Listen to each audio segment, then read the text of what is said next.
Deus pôs Abraão à prova e lhe disse: Abraão. Este lhe respondeu: eis-me aqui. Deus continuou: pegue o seu filho, seu único filho, Isaque, a quem você ama, e vá à terra de Moriá. Ali, ofereça-o em holocausto, sobre um dos montes que eu lhe mostrar. Na manhã seguinte, Abraão levantou-se de madrugada e, tendo preparado o seu jumento, levou consigo 2 dos seus servos e Isaque, seu filho.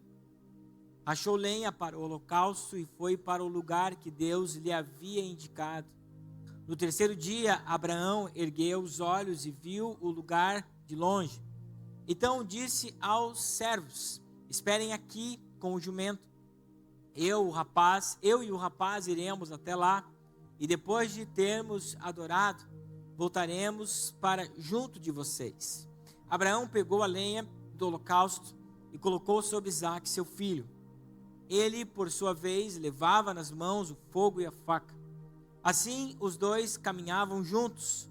Isaque rompeu o silêncio e disse a Abraão, seu pai: meu pai. Abraão respondeu: eis-me aqui, meu filho. Isaque perguntou: eis aqui o fogo e a lenha, mas onde está o cordeiro para o holocausto? Abraão respondeu: Deus proverá para si o cordeiro para o holocausto, meu filho.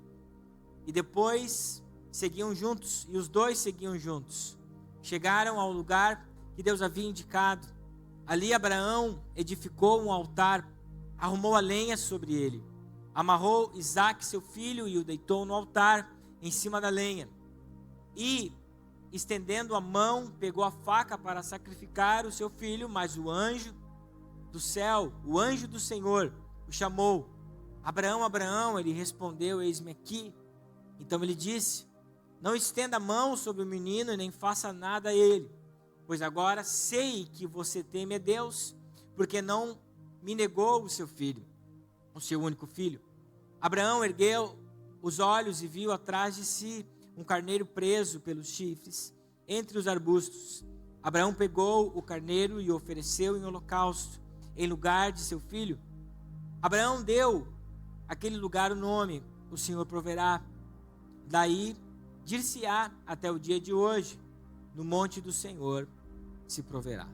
Vamos levantar uma palavra de oração. Pai, nós te louvamos pela tua palavra, e ela é eficaz por si só. E nós te louvamos que através da ação do Espírito Santo ela produz em nosso coração vida. E nós repreendemos em nome de Jesus tudo que queira roubar vida do nosso coração, para que a semente plantada do teu evangelho multiplique na nossa vida no mínimo 30 e o máximo 100 por um. Em nome de Jesus. Queridos, nós encontramos nas Escrituras Sagradas, durante toda a narrativa bíblica, algumas características de Deus, sobre quem Deus é. E no meu ponto de vista, uma das mais marcantes, que nós vamos encontrar inúmeras vezes na palavra do Senhor, é que Deus, ele é um Deus provedor. Em primeiro plano, essa provisão está, principalmente no Antigo Testamento, é que o Deus Pai precisava prover para a humanidade a salvação. E essa salvação se dá, esta provisão se dá através do envio de Cristo para morrer pelos nossos pecados e trazer a salvação. Esse é o primeiro plano da provisão de Deus na vida de toda a humanidade. Mas nós podemos ver, agora, olhando em segundo plano, que Deus, ele sempre trará para o seu povo uma provisão material quando necessária. Uma provisão relacionada às coisas aqui da terra quando necessária. Mas essa provisão trazida por Deus, relacionada às coisas materiais, sempre estará ligada a exaltar e a glorificar o nome santo e poderoso do Senhor. toda provisão que nós recebermos de Deus, ela é trazida aos que necessitam dessa provisão, para que nós possamos ver quem Deus é.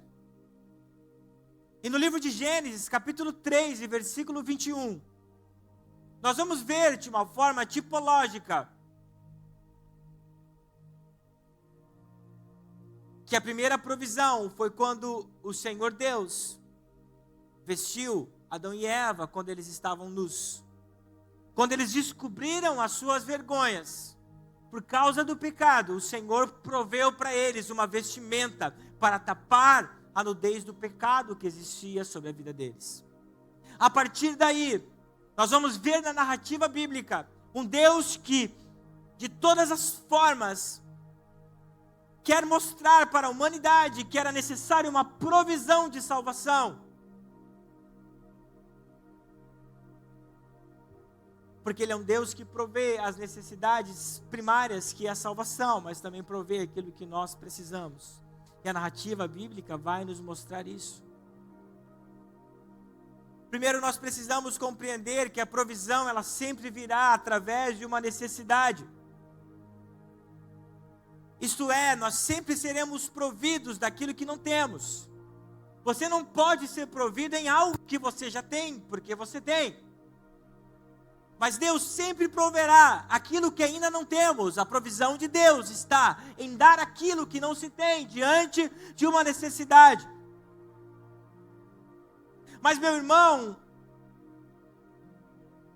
de uma forma amorosa, eu peço que você preste atenção em mim. O verdadeiro discípulo é aquele que sabe que não tem e que precisa da provisão. O verdadeiro discípulo é aquele que sabe que não tem e precisa da provisão. Jesus, no seu primeiro sermão, ele traz a lei no Sermão da Montanha, Mateus capítulo 5, e nós vamos ver ele até o 7, capítulo 7. E Jesus faz a introdução do seu sermão. E ele começa dizendo: bem-aventurados os pobres em espírito, porque deles é o reino dos céus. Então Jesus está dizendo que o pobre, aquele que sabe que não tem, e que precisa de outro alguém para lhe dar, é aquele que é bem-aventurado segundo os propósitos de Deus. Então, na lógica de Deus, na forma de Deus pensar,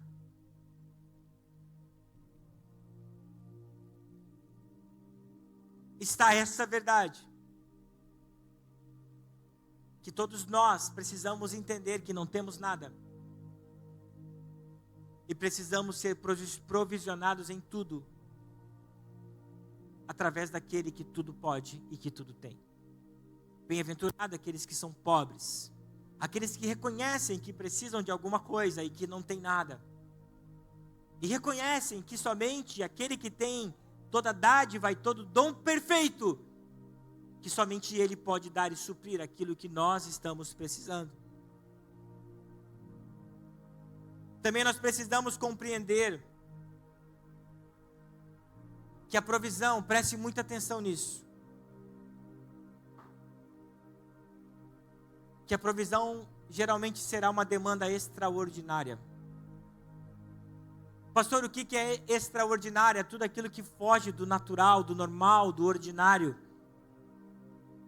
A provisão geralmente estará ligada a algo extraordinário, aquilo que foge de uma realidade.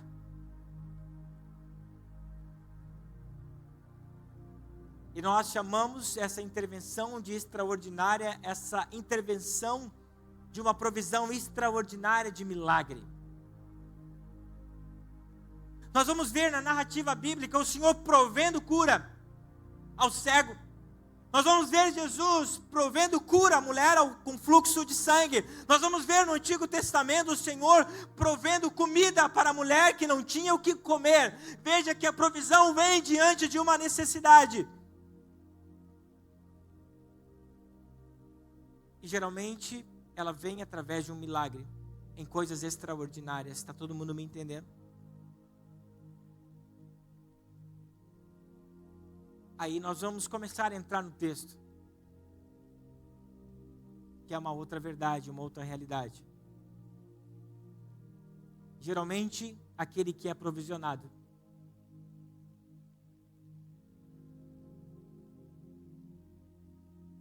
ele é provado, junto com a sua provisão.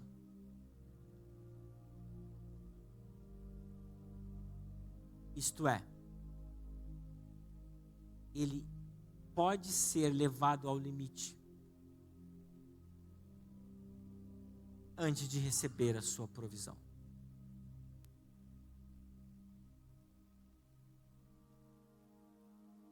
Para que tudo isso, pastor? Para que ele reconheça quem Deus é na sua vida. O arrogante não consegue reconhecer, por isso que não é dele o reino dos céus, é dos pobres em espírito.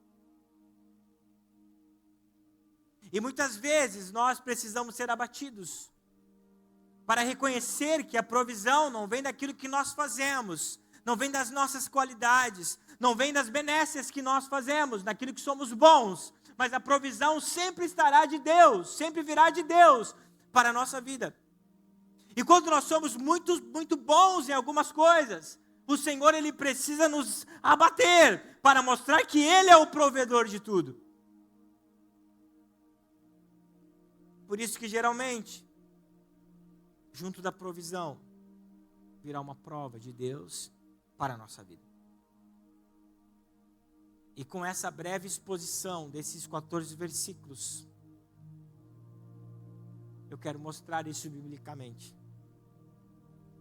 Mas sempre junto da prova, dos dias difíceis, dos dias de dores, e que muitas vezes nós não seremos curados das dores, sempre existirá uma palavra de consolo. Eis que eu estou com vocês todos os dias, até o final dos tempos.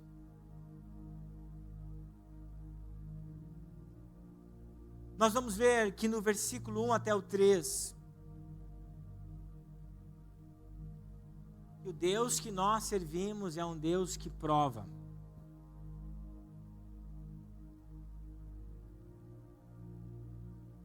O texto diz o seguinte: depois dessas coisas, Deus pôs Abraão à prova. Ele disse: Abraão, esse lhe respondeu: eis-me aqui. Deus continuou: pegue o seu filho, o seu único filho Isaque, a quem você ama, e vá à terra de Moriá. Ali oferece-o em holocausto sobre um dos montes que eu lhe mostrar.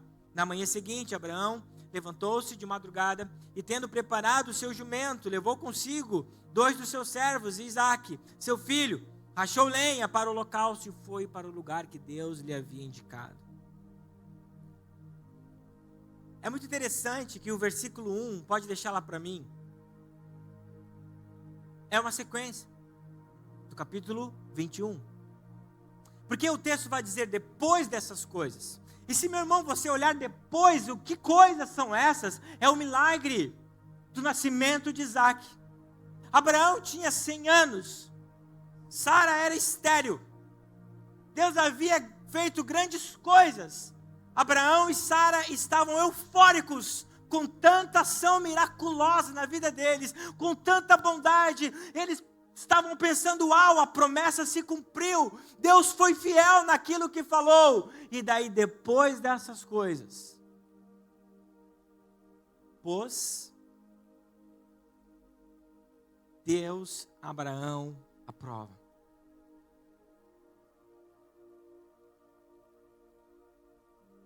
É um pouco contraditório, mas nós sabemos que na nossa vida é assim, meus irmãos, que sempre existe um trabalhar de Deus até quando nós estamos vivendo, quem sabe, os melhores dias da nossa vida. Não é porque nós estamos vivendo os melhores dias da nossa vida que isso corresponde que nós estamos sintonizados 100% na sintonia dos céus. Quando o Senhor coloca um homem e uma mulher à prova, é porque a sintonia não está bem conectada, não está bem feita. Não é Deus que precisa saber quem nós somos, é nós que precisamos olhar para a realidade que estamos vivendo e dizer, uau, alguma coisa precisa ser consertada, por isso que nós somos colocados à prova. E o versículo 2, meus irmãos, é algo muito interessante, porque o texto começa dizendo, o versículo 1 ainda,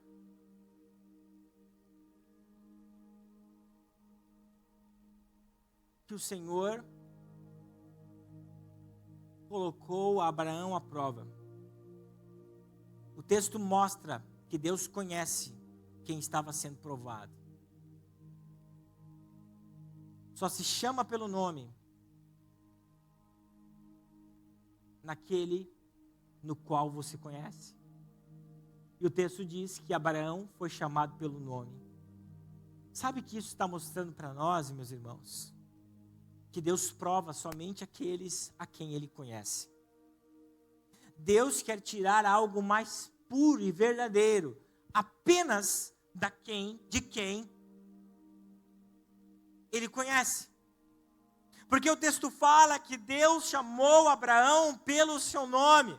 Isso revela a soberania de Deus. Isso revela que Deus conhecia o seu servo Abraão. Isso revela que Deus conhecia quem era Abraão, aquele quando foi chamado no capítulo 12, na mesma hora disse sim ao Senhor.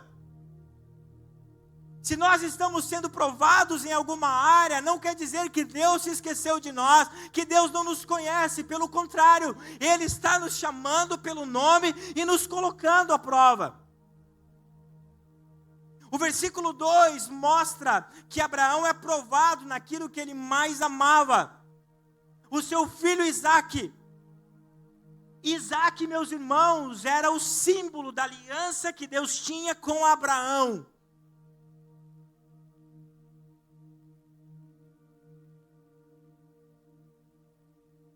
Era a prova que Deus amava verdadeiramente Abraão. Porque de Abraão dependia a sua descendência, não apenas carnal, mas também espiritual. O Senhor pôs à prova Abraão naquilo que ele mais amava.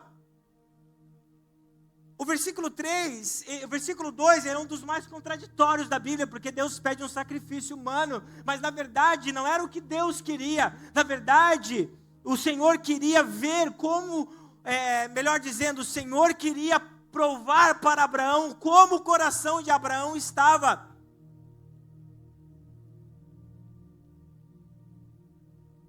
O objetivo do Senhor não era um sacrifício humano.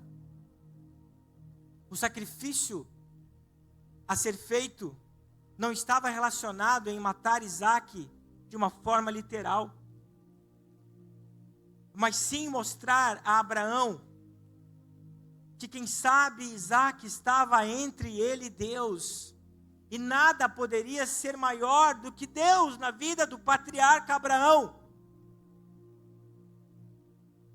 O próprio Deus queria mostrar para Abraão que ele era suficiente na vida dele. As provas não é para nós mostrarmos para Deus quem nós somos, porque Deus sabe quem nós somos agora e no futuro. Mas as provas é para mostrar para nós quem nós somos.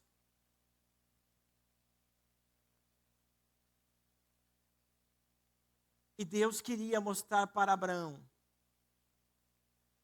que ele era suficiente na vida de Isaque.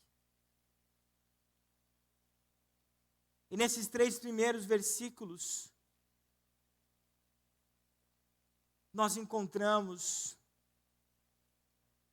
algumas coisas relacionadas à vida de Abraão. Que ele era pronto a obedecer a Deus. Porque o texto diz que no dia seguinte Abraão foi e obedeceu a Deus. Nós encontramos que o objetivo do Senhor diante das provas da vida nada mais é do que nos aproximarmos dele. É nos aproximar dele. É nos mostrar o que Ele quer de nós. Do versículo 4 até o 6, o texto vai nos mostrar que nós precisamos confiar no Deus que prova. Nós precisamos confiar no Deus que prova. Versículo 4 até o 6 diz o seguinte: no terceiro dia, Abraão ergueu os olhos e viu o lugar de longe. Então disse aos servos: esperem aqui com o jumento. Eu e o rapaz iremos até lá e depois de termos adorado, voltaremos para junto de vocês. Abraão pegou a lenha do holocausto e colocou sobre Isaque, seu filho. Ele, por sua vez, levava nas mãos o fogo e a faca. Assim os dois caminhavam juntos. Para mim, esses 3 versículos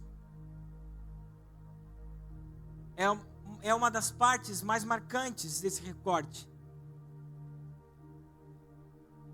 Porque os versículos 4 e 5, nós vamos encontrar 2 coisas.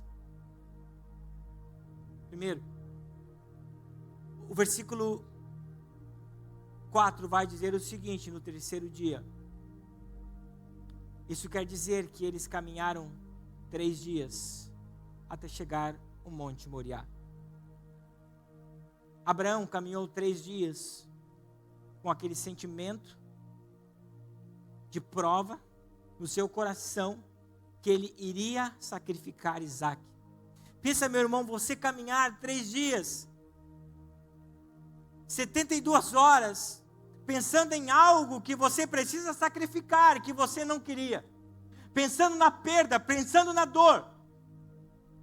Mas esse versículo vai mostrar a nós a convicção em não voltar atrás, diante de uma tamanha prova que ele estava tendo na sua vida. Ele andou 3 dias até o local indicado por Deus, e isso deve munir os nossos corações, que quando nós estamos vivendo dias difíceis, de provas, de angústias, nós ainda devemos ter convicção no Cristo. Devemos ter convicção que Ele nos fortalece. Devemos crer no Deus que está nos provando. E se Ele está nos provando, Ele mesmo cuidará daquilo que Ele está fazendo conosco. Quantas vezes nós estamos sendo trabalhados por Deus, burilados por Deus, transformados por Deus, e pensamos em voltar atrás, e até muitas vezes voltamos atrás. Porque dizemos que a prova é muito grande, mas Deus que nos dá a prova é o Deus que nos manterá na prova.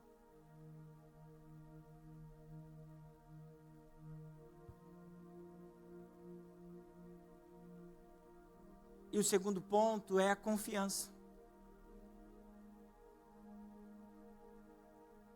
Mesmo em dias de luta, mesmo em dias que nós não vemos naturalmente esperança, mesmo em dias difíceis, nós sempre precisamos ter esperança no Cristo. Porque Abraão sabia que ele precisava fazer o altar, e conforme a ordem do Senhor, o elemento do sacrifício não era um carneiro, não era um cordeiro, mas era o seu filho. E mesmo sabendo isso, ele olha para os seus servos e diz: fiquem aqui, esperem aqui, que eu e o menino vamos adorar a Deus e voltaremos. Em nenhuma das frases ele disse que ele voltaria sozinho, que ele iria adorar a Deus com o menino ficaria lá, e ele voltaria, e eles iriam embora sem Isaque para casa. Isso se chama confiança naquele que nos provou, igreja. Crermos contra a esperança dessa terra.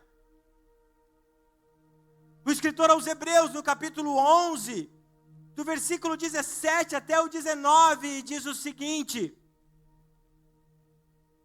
que Abraão, mesmo que o seu filho morresse, ele cria que Deus tinha o poder de ressuscitá-lo.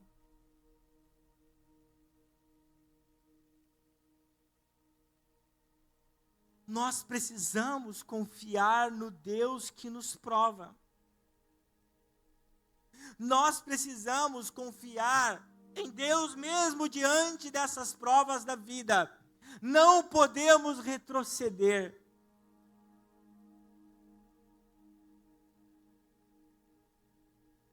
Do versículo 7 até o 14, nós vamos encontrar a característica de Deus que eu falava para vocês. Que Ele é um Deus provedor em todo tempo.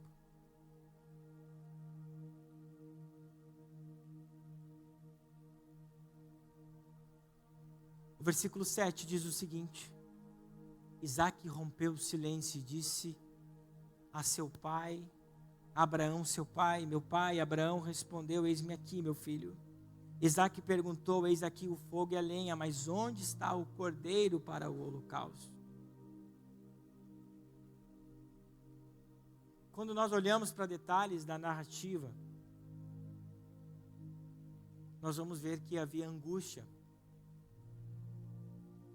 no coração desses dois homens. Porque Moisés, quando escreve isso,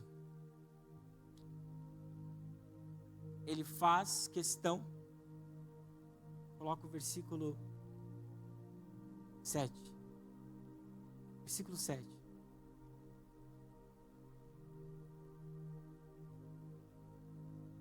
Está na NVT? Tá.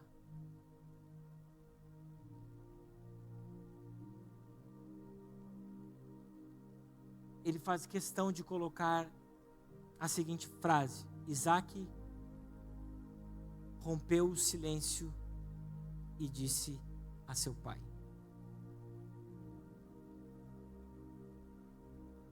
Esse destaque mostra a apreensão que havia no coração desses dois homens. Certamente eles estavam andando rumo ao local do sacrifício quietos. Sabe o que isso quer dizer para nós? Que existirão coisas na nossa vida que não terão respostas, que gerarão silêncios ensurdecedores ao nosso coração. Mas isso não quer dizer que Deus não está lá no meio da aflição. Existem coisas que vão acontecer, que virão sobre nós de uma forma tão drástica que nós não vamos entender o que está acontecendo. E nós vamos ficar quietos. Mas isso não quer dizer que Deus não está no meio do nosso silêncio. O versículo 8 vai dizer o seguinte para nós, coloca em tela: Deus providenciará o cordeiro para o holocausto, meu filho. Respondeu Abraão, e continuaram a caminhar. Eu acho que é na versão, coloca NTLH para mim. Abraão, em resposta, NA, boa, é essa aí mesmo. Abraão, em resposta, respondeu que Deus proveria não para eles o cordeiro, mas para si o cordeiro. Sabe o que isso quer dizer para nós? É lógico que tem algo tipológico aqui. O Senhor estava mostrando sobre a salvação que há em Cristo, que o homem por si só não pode ser salvo, que o homem por si só precisa ir até Cristo, e Ele providenciou para a salvação da humanidade o cordeiro. Não seria o filho de Abraão que faria isso, mas seria o filho de Deus sem pecado que faria isso pela humanidade. Mas o que isso nos mostra? De uma forma bem clara, que quando nós somos colocados à prova, não será a nossa capacidade que fará com que o problema seja resolvido, Era como se Abraão estivesse dizendo: meu filho, Deus nos colocou à prova. O problema não é meu. Esse problema é de Deus. E eu confio que Ele mesmo vai resolver. Porque foi Ele que nos colocou dentro dessa prova. Quando nós somos fiéis nos dias da nossa prova, quando nós não pensamos em retroceder, quando nós estamos sendo pressionados, Deus virá ao nosso socorro e Ele mesmo vai prover aquilo que nós estamos precisando nos dias da nossa angústia. Deus providenciará para si o cordeiro. O versículo 9 vai nos mostrar que Abraão foi obediente até o fim. Sabe o que Deus espera de nós, igreja? Não uma obediência inicial, não uma obediência até o meio das situações. Esse é o problema de muitos crentes. Eles não são fiéis até o fim. Eles chegam até perto do Santo dos Santos. Eles chegam até perto de coisas incríveis, mas eles param. É um pouco do texto que eu citei de Filipenses 3, 13 e 14. Os irmãos não estavam sendo constantes em servir o Senhor. Mas o texto nos mostra que Abraão foi até o fim. Abraão pegou a lenha. Abraão preparou o fogo. Abraão deitou Isaac. Abraão amarrou Isaac. Abraão levantou o cutelo contra Isaac. Aí o Senhor viu o coração de Abraão e mostrou para ele o seu coração. Sabe, igreja, o que o Senhor espera de nós é que nós sejamos fiéis até o fim. Que nós não venhamos andar até determinado ponto, dizer: não, Senhor, aqui já está demais, esse nível é hard demais para eu aguentar. Não, se nós temos uma provação, se nós temos uma prova, se nós temos uma palavra de Deus diante dessa prova, meu irmão, não pare na metade, não pare 2/4, 3/4 de chegar, mas vai até o fim, porque é no fim que Deus vai te mostrar o escape, é no fim que Deus vai providenciar aquilo que Ele prometeu para a sua vida. Ir até o fim. Mesmo diante da dor. E sabe, igreja, o escritor aos Hebreus, de uma forma inspirada por Deus, ele descreve essa cena em Hebreus capítulo 11, versículo 17, eu acho que é, eu botei 7, mas é 17.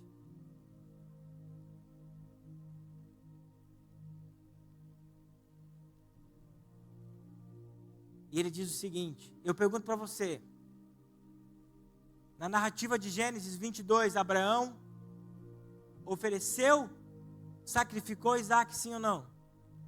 Sim ou não? Não olha para a tela, só diz sim ou não. Sim ou não? Não. Mas o escritor aos Hebreus vai dizer que pela fé, Abraão, quando posto à prova, ofereceu Isaac. Sabe o que a narrativa de Hebreus 11 está nos dizendo? Que no coração de Abraão, ele sacrificou Isaac. E era aquilo que Deus queria de Abraão. Não que ele matasse o seu filho, mas que entre Abraão e Deus não existisse mais nada.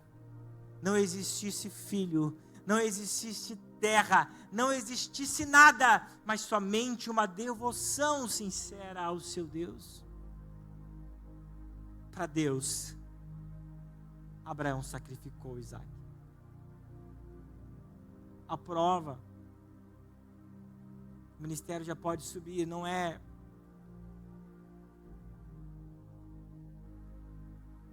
para nós sofrermos, não é para o Senhor nos maltratar, não é para o Senhor mostrar o seu juízo,